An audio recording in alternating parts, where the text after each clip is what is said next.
Final Frontier Farms, what we call this farm. It's 72 acres, more or less. That's what the deeds all say.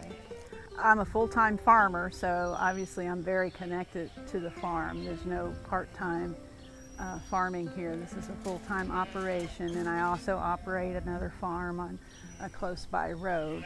We're in the sheep and cattle business here. My connection to the farm and why we got with the NRCS program was we needed to make this farm more efficient so that we could make more money.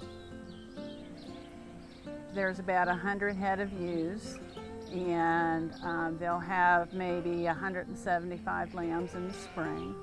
We also maintain a herd of cattle at the other farm, as well as a few cattle here.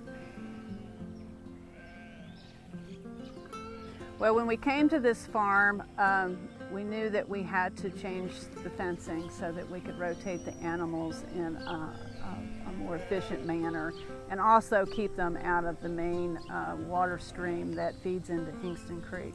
I knew I needed to do that, but I didn't specifically know how to do that. I went to my NRCS office, and they provided me with the information and came out with technicians that are really skilled in making the farm efficient.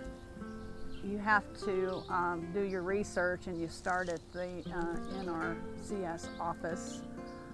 Talk to those folks. They are the experts. They're good to answer questions, and they can get you through. It's a federal program after all, and federal programs are not easily navigated. So the NRCS folks are there to navigate you through the federal process of cost share. There's certain gateways in every farm that get used more than others. Generally the ones that connect, like here, it's the one that connects the front of the farm to the back of the farm.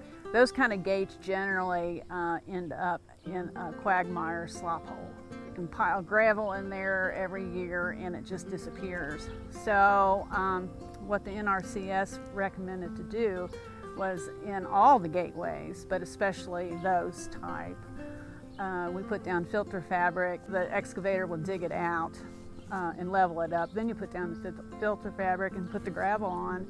And honestly, with the exception of one or two places that I've just had some extra gravel and top dressed them maybe or something, I mean, we haven't touched them in 6 years.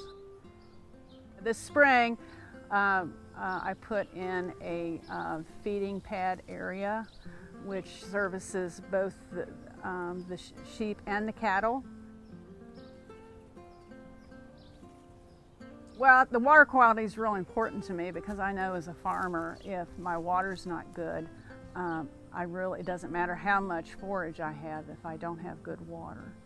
Being able to keep the animals out of the waterways and rotating them around, therefore also rotating the manure deposits around. I can truly tell you that it is very much worth it because now 6 years later, we're able to run more livestock on this farm, keep them out of the water supply, and as you walk back through the farm, you can see how much grass we have, and it's almost winter. So that's because we're able to rotate the stock in an efficient manner. It is more efficient, but it's a lot easier too.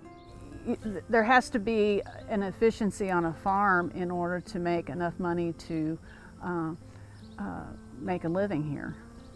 And you just simply can't do that if you have no control over, the factory, and the factory is here, the cattle and the sheep.